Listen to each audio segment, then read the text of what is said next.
All right, boom. BYU knocked off. It's been a very interesting run for BYU from what they thought they were going to be preseason to what they are now postseason. Disappointing to say the least.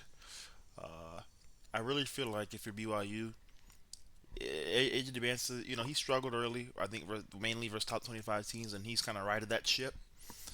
Uh, and he really did today. He was really good. Made some big shots in the second half. Competed his butt off.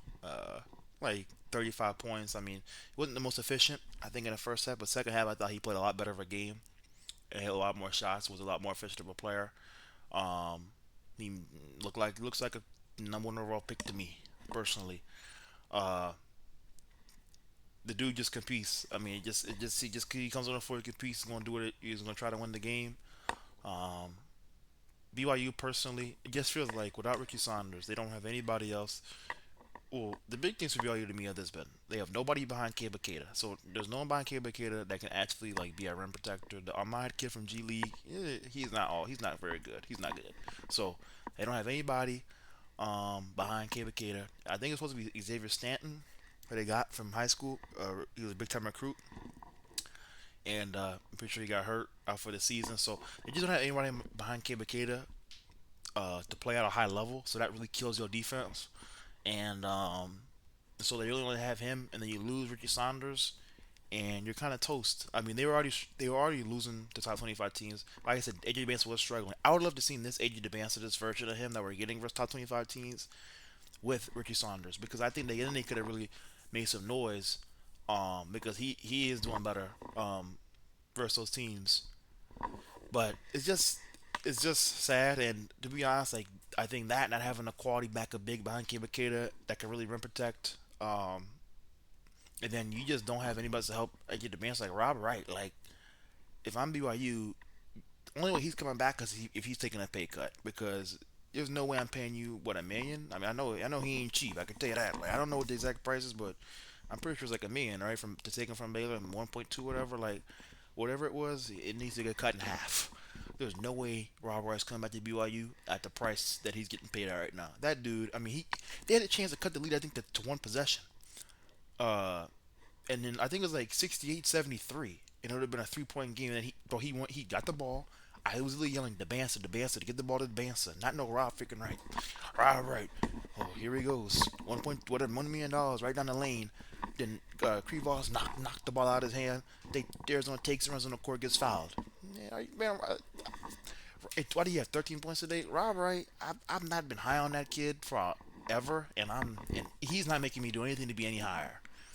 Um, he just didn't show up for the price that he's getting paid. He's not showing up the way he needs to.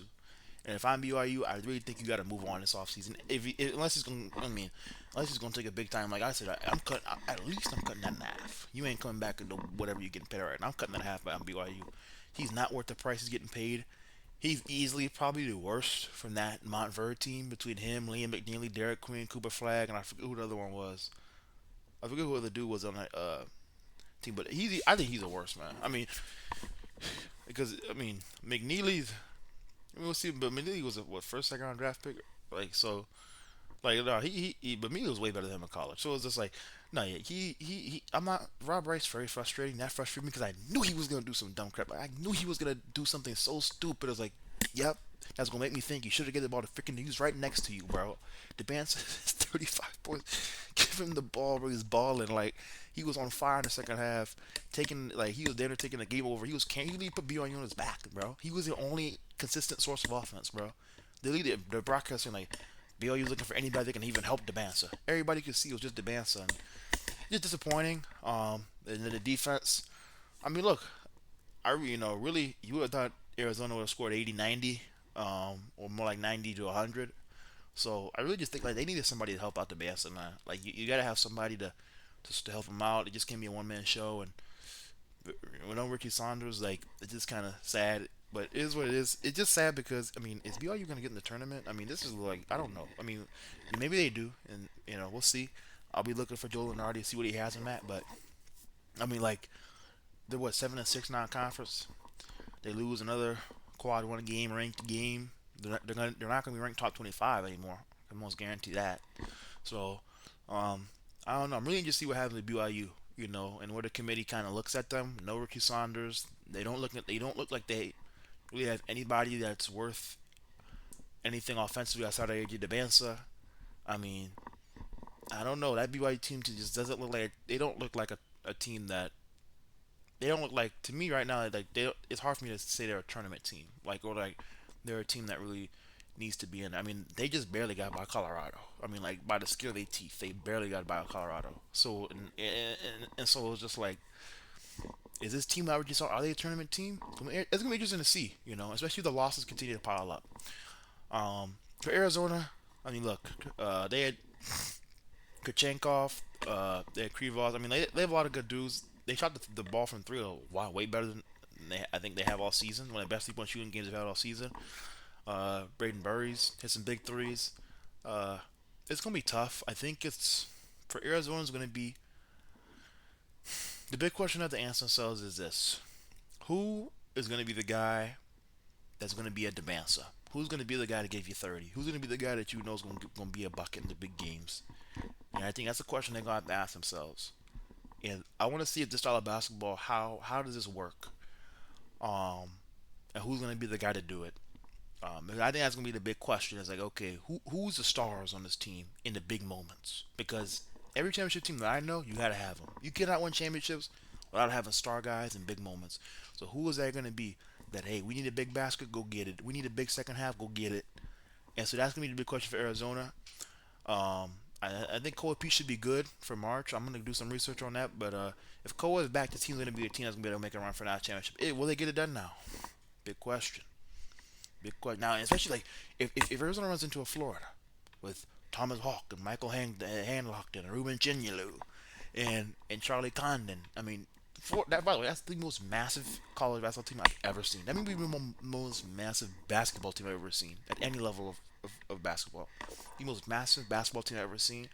Like, if you're Arizona and you got Chin, like, I mean, it just I have questions. How would Cole Pete handle a matchup like that? Because you're probably gonna have to go through Florida to win the national championship. We'll see.